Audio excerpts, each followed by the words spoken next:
very happy to be able to talk today about cost development for renewable energy technologies. This is a very relevant topic as we have seen highly dynamic developments over the last decade and also a strong discussion in the policy arena on the cost of renewables, and it is important to put some rational thoughts and information into this discussion, and this is the aim of my presentation. And I will mainly go through the following topics. First, introduce the theory of technology costs for energy system and system costs for renewables and its application in the field of renewable energy technologies. I will talk then certainly about the trends of technology costs for renewables, in particular introduce the theory of learning curves and show the cost trends of renewables, and then come to the impact of technology learning on future perspectives and the total system cost of the overall European energy system, and conclude with some scenarios of future price development and technological competition.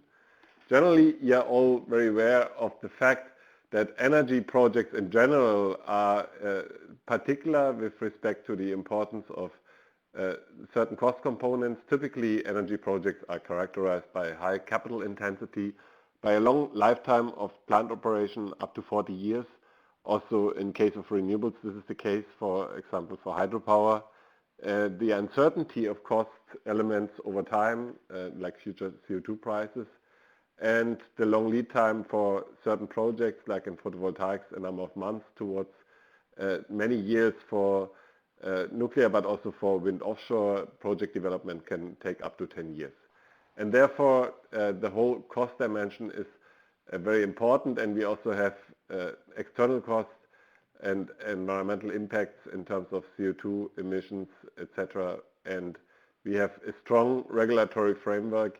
Here, renewable energy policies play a key role in the support and therefore in certain cost components. And this is what I would like to address with the next slide, where I would hint you to the fact or emphasize the fact that we should differentiate between three main dimensions, between generation costs on an individual plant level, between system costs on the overall power system level, and between macroeconomic costs which occur at the total economic level of a country or of a region and comprises, for example, net and gross GDP effects for an economy or also employment effects of supporting a certain technology. This can then be further disaggregated into dimensions energy on an energy system level. These are the generation costs and energy system costs I mentioned on the left-hand side towards the macroeconomic level. And in between, and this is something I would like to emphasize, one also has distributional effects due to, for example, support schemes for renewables. And these involve some actor-specific effects, like consumers have to pay for a support system and producers receive a subsidy or a support. But this does not necessarily reflect actual economic costs for the society as a whole, but represents distributional effects within a society, within an economy, and therefore these distributional effects have to be well separated from the energy system related effects.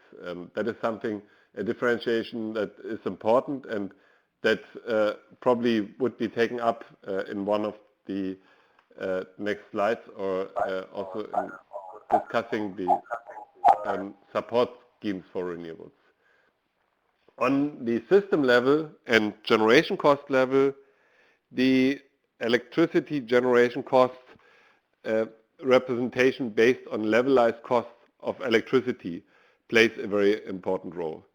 Why is it so important? Because it allows a comparison of different power plants and power generation technology on an unbiased basis, and it is calculated by accumulating first all costs occurring during the construction and operation of the plant throughout the entire lifetime, as well as accumulating the total electricity produced over the lifetime of a plant, and then calculating the ratio of both figures, and this gives the levelized cost of electricity. I think this is the most commonly used indicator for showing the cost of a specific energy technology.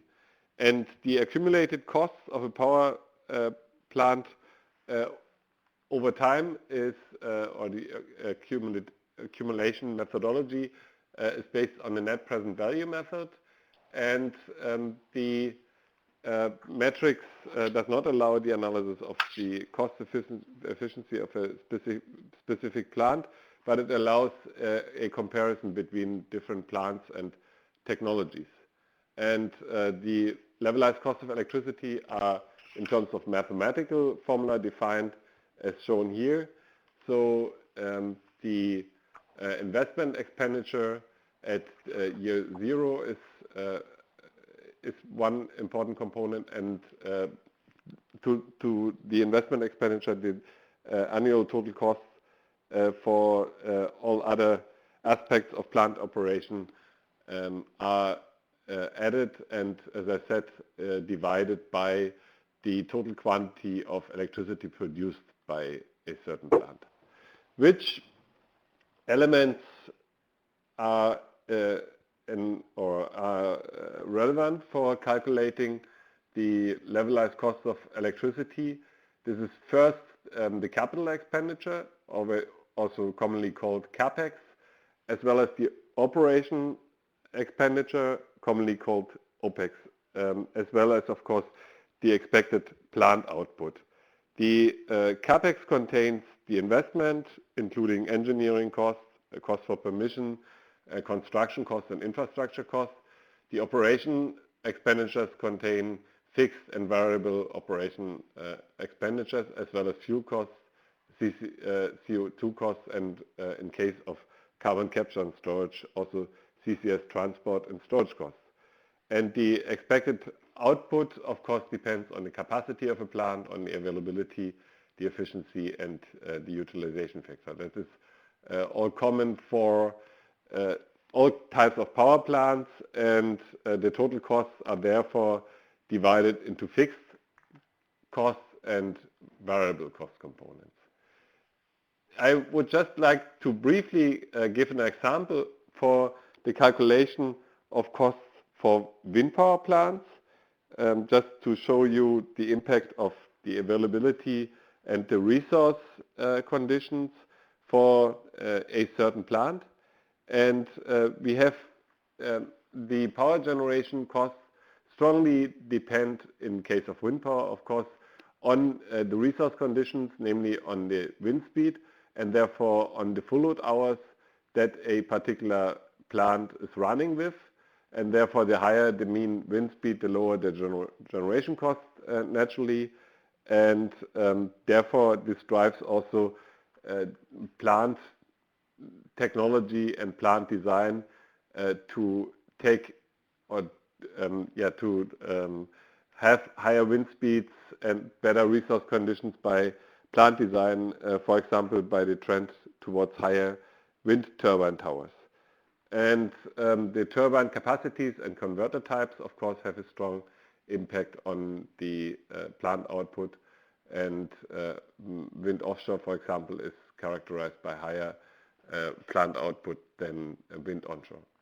We see for wind onshore here the distribution of wind speeds over for a particular or typical year and a typical location with different average wind speeds. And depending on the wind speed, we have a certain plant output of a particular wind plant, which is characterized by the so-called power curve of the wind plant. And you see that the power curve shows a cubic relation between the wind speed and the power output of the plant, and roughly at 13-14 meters per second, the wind power plant runs at its maximum capacity, and between that or at roughly 2 or 3 meters per second, there is the beginning of generation for a wind power plant. And it is now important to multiply or to map the wind speed distribution with the power plant output, with the power curve of the power plant, and therefore the product of both gives you the capacity factor, or multiplying the capacity factor here in this example of 34% by the total number of hours of a year of 8,760 hours, you receive the so-called full load hours. In this case here, 2,976 full load hours. That means theoretically for 2,900 hours of a year, this plant runs at full capacity. Of course, in reality, it runs at partial capacity for the year, but this in theory represents a full capacity of this number of hours during the year. Now the generation costs of wind power very sensitively depend on the resource conditions, so on the wind speed at a specific location, and therefore on the full load hours. And shown here with the bars in this graph, I show the dependence of the full load hours on the wind speed. So the higher the wind speed, the larger the full load hours. And also the turbine class has a dependence on or the full load hours also depend on the turbine class, whether it's a 1.5, 2.5 or 3.5 megawatt class. And you see then, depending on the wind speed, for the generation costs, the levelized cost of electricity are increasing with increasing wind speeds and therefore increasing full load hours. And a very typical example here of modern wind power plants at relatively good sites, for example, in northern Germany, you would have something like 2,800 full load hours, the orange bar on the right-hand side, and that would relate to generation costs roughly of 6 cents per kilowatt hour, somewhere between 0.57 and between 5.7 and 7.1 cents per kilowatt hour in this example, depending on the turbine class. And of course, or not of course, but we know that for wind offshore, the generation costs are still somewhat higher. On the one hand, the plant output is substantially higher. When talking about good wind locations in wind onshore of about 2,900 full load hours, we talk about 4,000 full load hours for wind offshore.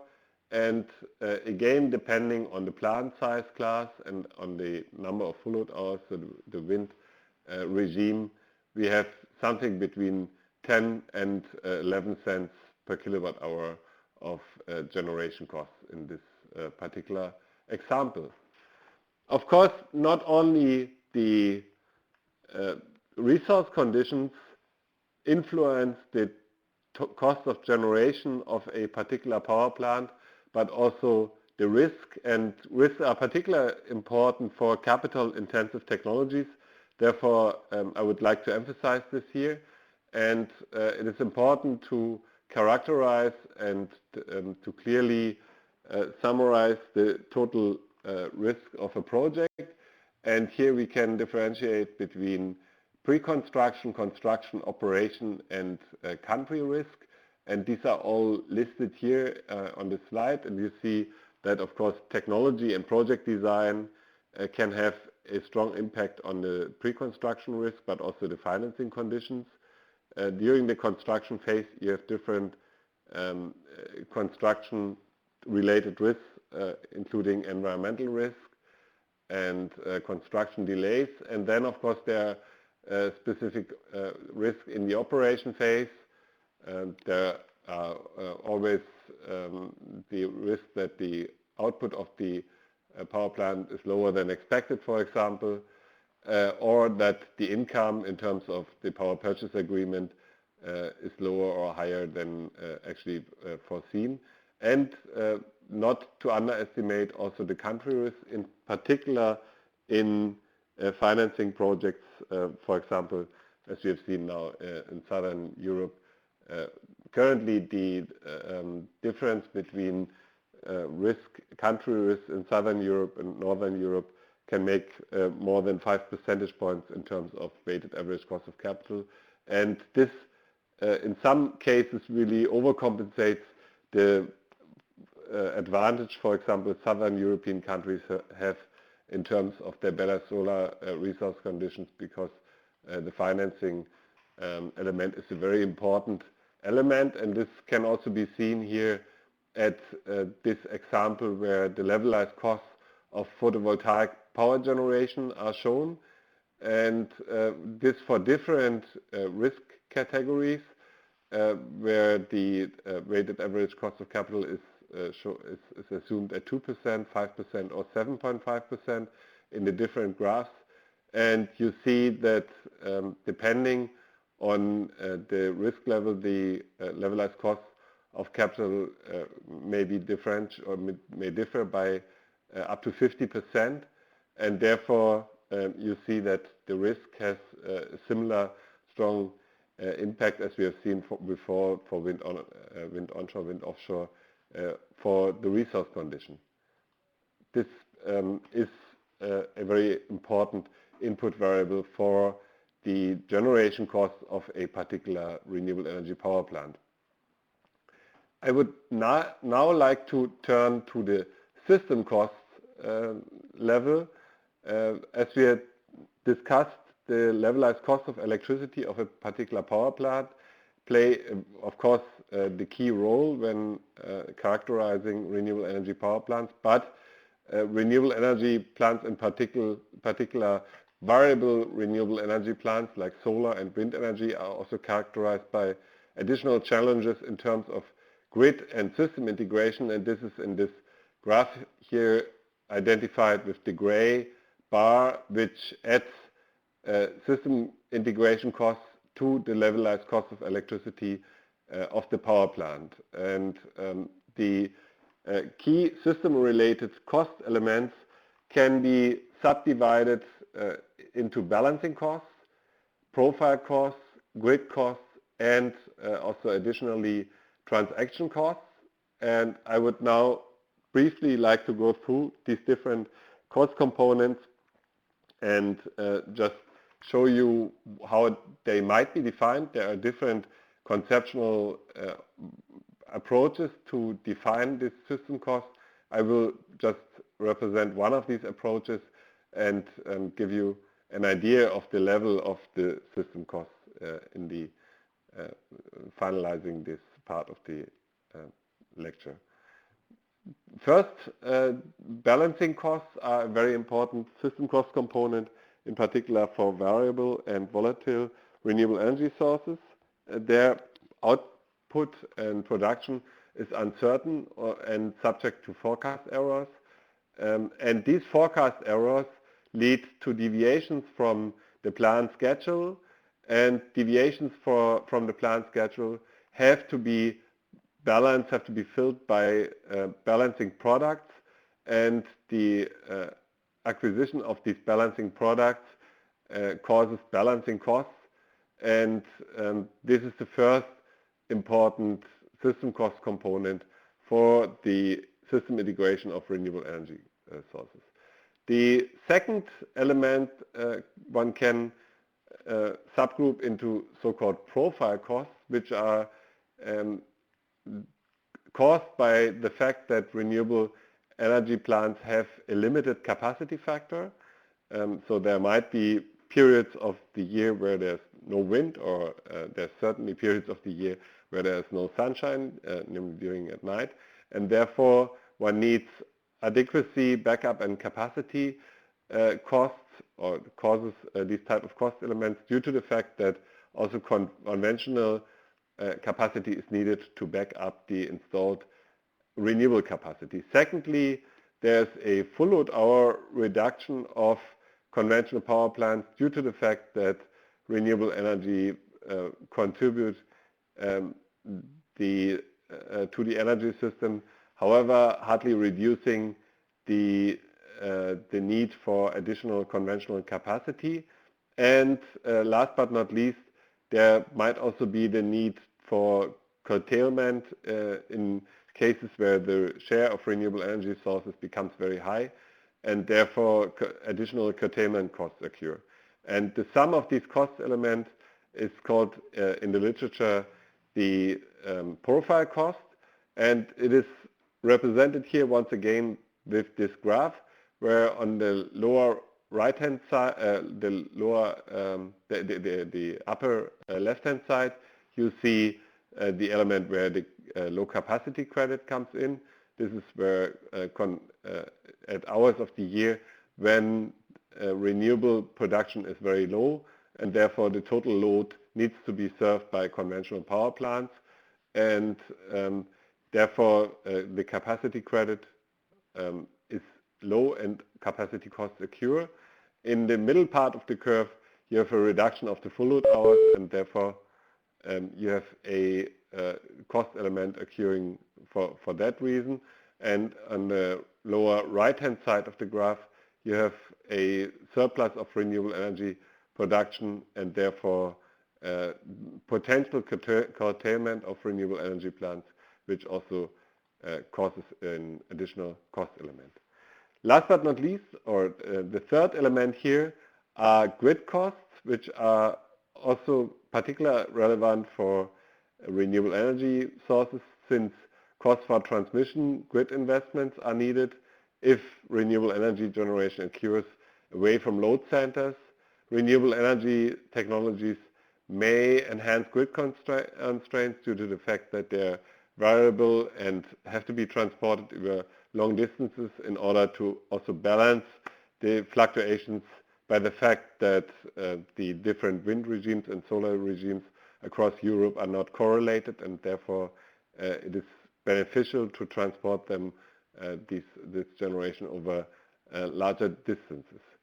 And therefore also additionally costs for technological solutions such as remote control or interconnectors in order to overcome stability issues in the grid, particularly in the distribution grid for the case of PV, are an additional element.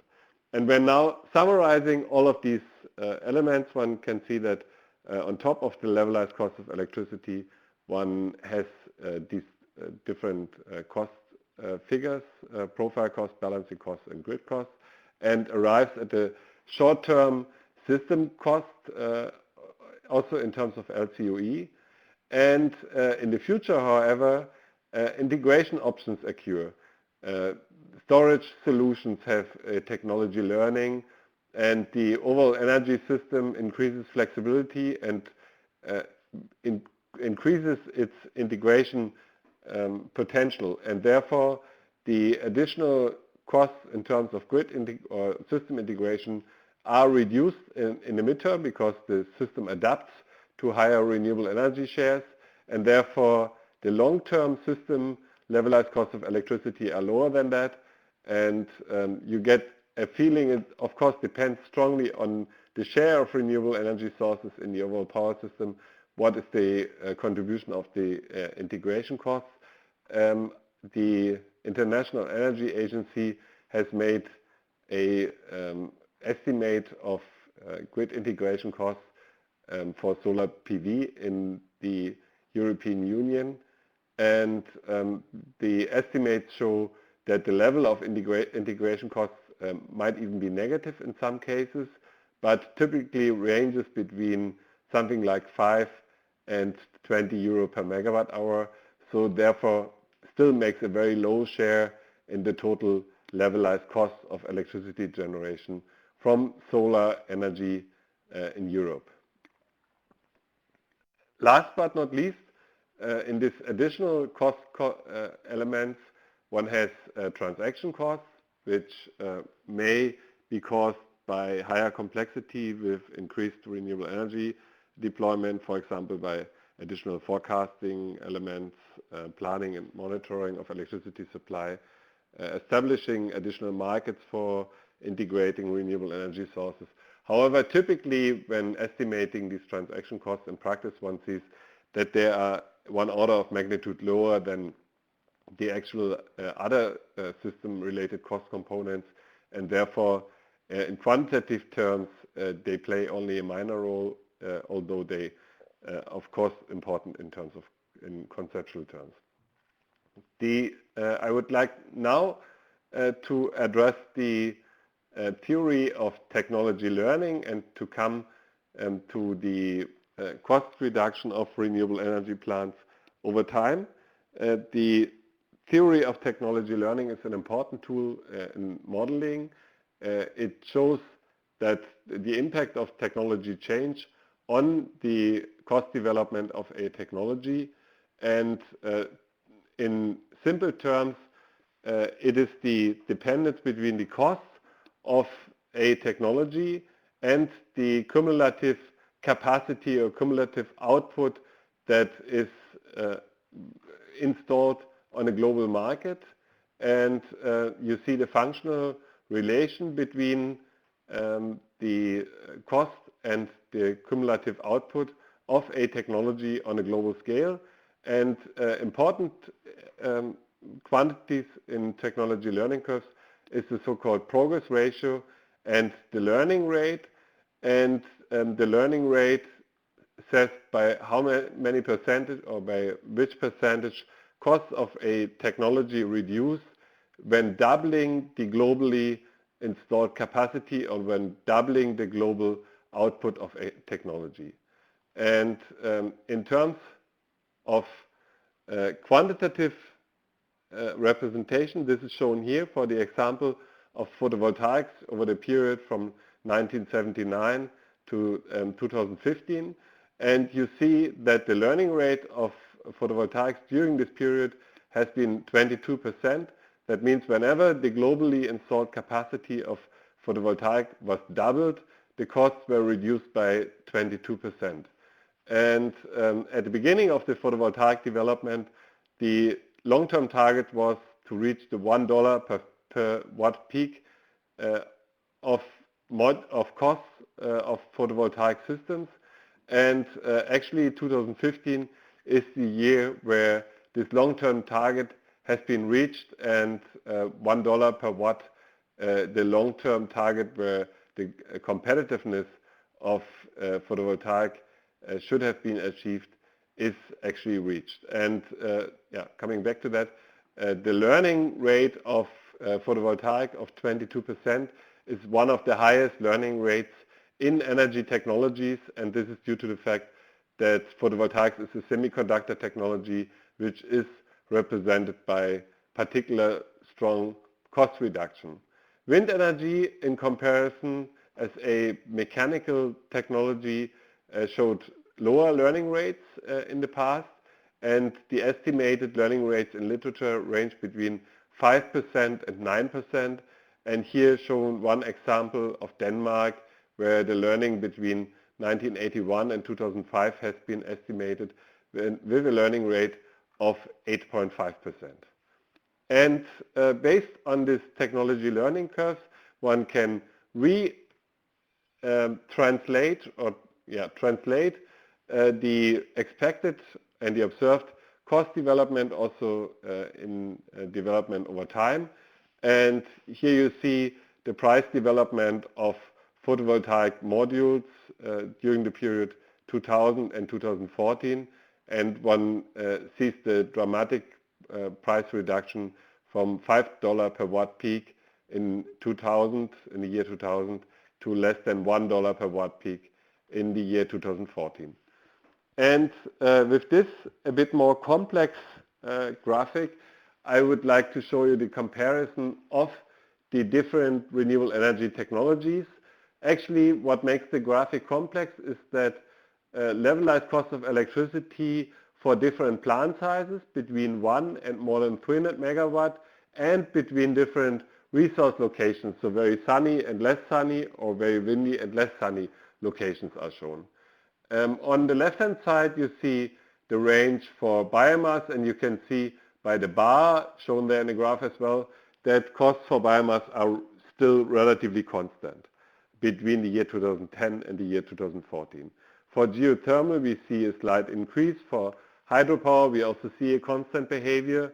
However, we see the very strong cost reduction for solar photovoltaic and solar CSP, as well as a moderate cost reduction for wind offshore and wind onshore. And we see that photovoltaics really gets close to the competitiveness. The range of fuel power cost range for fossil power plants of fossil power generation costs is shown by the shadowed area, and you see that wind power, in particular onshore, as well as photovoltaics, hydropower, geothermal, and biomass are in the range of competitiveness with these conventional technologies. The same information is shown once again here in this graph, where for Germany, the levelized cost of electricity generation for different renewable energy technologies, but also for lignite, hard coal, and gas combined cycles for new investments are shown. And you see that in particular photovoltaic at utility scale, so at a large scale investments in the megawatt scale, can reach costs between 8 cents and about 12 cents, wind onshore between 5 and 10 cents, and that these technologies are already competitive with new hard coal power plants or new combined cycle power plants, which are at the range between 6 cents and 10 cents for newly installed capacities here in the case of Germany. We will, of course, see a strong future development of the levelized cost of electricity based on the theory of technology learning. The future costs of the technologies can be projected, and such a projection is shown here for the different technologies that I had shown before. And one can see that the cost of photovoltaics, depending on the resource condition assumed, will be reduced further, and the same for wind onshore, however, at a smaller pace. And we see that for the year 2030, the cost range that is projected for photovoltaics in Europe is at the level between 5.5 cents and 9.5 cents, whereas wind onshore would produce at cost between 4 cents and 10 cents.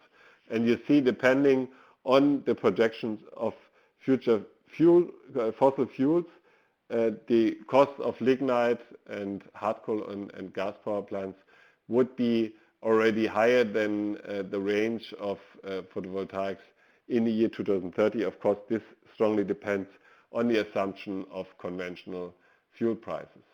You see here, just as a graphical illustration for the different regions in Germany, the level of costs for photovoltaics, and whereas we still see today costs between 10 and 20 cents for rooftop photovoltaics, you see that for new investments in the year 2020, we see costs below 10 cents continuously and throughout the different regions in Germany.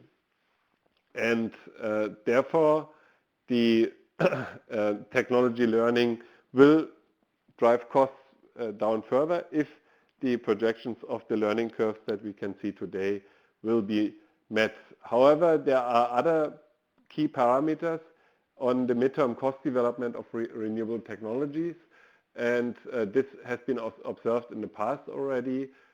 In particular, raw material prices like steel prices, concrete, silicon, plastics can also impact renewable energy technology costs beyond just the fact that can be quantified by learning curves. And yeah, for the, I'm not going to repeat here, the development of PV costs based on the learning curve, just showing maybe the impact of different technology classes within the photovoltaic technology range. And you can see here the development of PV module prices over the last 4 years. And it's becoming clearly visible that also competition between different technologies plays a very important role, and not only between different technologies, but also between regions. And so module prices in China, Japan, and Europe are compared, and you can see that in particular thin film technology, but also Asian production has a competitive advantage, and that this range of prices between these different technologies and countries of origin plays a very important role. I would like now to just briefly address, based on scenarios of the European Commission for calculating the target for 2030 in Europe, the impact of different shares of renewable energy sources on the overall system costs of a power system. And therefore, I would just like to point your attention to the scenarios number 4 and 5 that the European Commission has calculated here, or the scenarios 3, 4, and 5, for the share of renewable energy sources. In all scenarios except the reference scenario, it is assumed that a reduction of greenhouse gases by 40% is achieved. In the scenario 3, no renewable energy target was set. In the scenario 4, a renewable energy target of 30% was set. In scenario 5, a target of 35% for renewable energy sources was set. And based on this, the total system cost of the energy system has been calculated by the analysis of the European Commission. And we can see that in terms of total system costs, the scenarios GG40 with no renewable energy target, of a 30% target, and of the 35% target are very similar, and here expressed in terms of European GDP range at the order of 14.4 to 14.5% of European GDP in the year in the period 2011 to 2030, and of the order of 15% in the period 2035 and 2050. So there's only a minor impact of a substantially higher share of renewable energy sources on the total system cost. However, we see that the input on the capital expenditures or on investment is of course substantial, because renewable energy sources are more capital intensive. And here now, just comparing the scenario with 30% and 35% renewable energy sources, one can see that there's a substantial difference in investment expenditures during this period of about 40 billion euro per year when increasing the renewable energy target to 35%. Therefore, we can clearly see by higher shares of renewable energy sources, we increase the capital intensity of the cost of the total cost component and reduce the fuel intensity of the total power system. And therefore, the higher capital intensity and higher investments also stimulates other economic activity in the economy. And due to this fact that we have higher capital intensity, we can also see that sometimes one has positive GDP and employment effects of increased share of renewable energy sources in the overall economy. Last but not least, I would like now to come to a system cost perspective for the future and for different power systems based on a source by Grupp and Hamidi and Hirt. We see here the cost of onshore wind compared to conventional low-cost, low-carbon technology options. And we can see that excluding the system cost or the integration cost component, onshore wind ranges at the order of 50 to 60 British pound per megawatt hour, and including the total system integration costs, one can see a total cost of wind onshore power between 75 and 80 British pound per megawatt hour, and this is somewhat cheaper or is competitive as compared to new nuclear, here shown at the project of Hinkley Point in UK, or gas power plants with CCS, which are the relevant point of comparison for comparing low-cost, low-carbon technology options. And here we show again the levelized cost of electricity for the current point in time, 2014, compared to the year 2025 for the whole range of renewable energy technologies.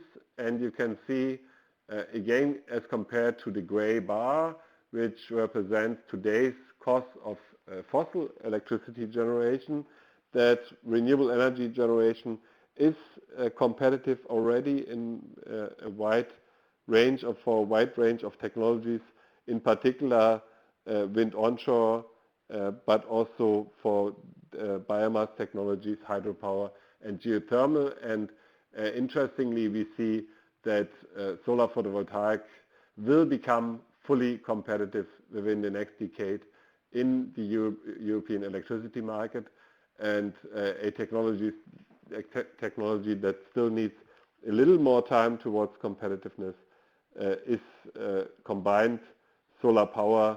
So this is the concentrating solar power. These are, for example, parabolic trough plants or solar tower plants, which convert power from the sun in thermoelectric processes. And here, last but not least, I show here the comparison of variable renewable energy plants with conventional electricity, and here showing the levelized cost of electricity, both in case of including the integration costs and not including the integration costs of these renewable energy technologies. And you can see again that the integration costs have rather a small, or represent a small portion of the total costs of these technologies, and that in case also in case that integration costs and externality costs are included. On the left-hand side, solar photovoltaics is competitive at reasonable locations, and wind onshore certainly. And on the right-hand side, you can see that also by including these integration costs, this competitiveness is still maintained. Concluding, I would like to summarize that the analysis of costs of renewable energies should follow a robust methodology and therefore differentiate between system-related costs, distributional effects between different actors of an economy, and macroeconomic impacts. A very strong cost reduction of renewable energy sources has been observed in the past and is expected also for the next decade or decades to come, based on the robust theory of technology learning. System integration costs will become more relevant in the future. They are still at a very minor level right now, but they will still stay small as compared to the total levelized costs of electricity of renewable energy technologies. And scenario analysis at the European level shows that also ambitious renewable energy targets have only a very small impact on the total system costs of the European Union, which are of the order of very few percentage of the total system costs of the European energy system. I would like to thank you very much for your attention, and I'm looking forward for any questions you may have.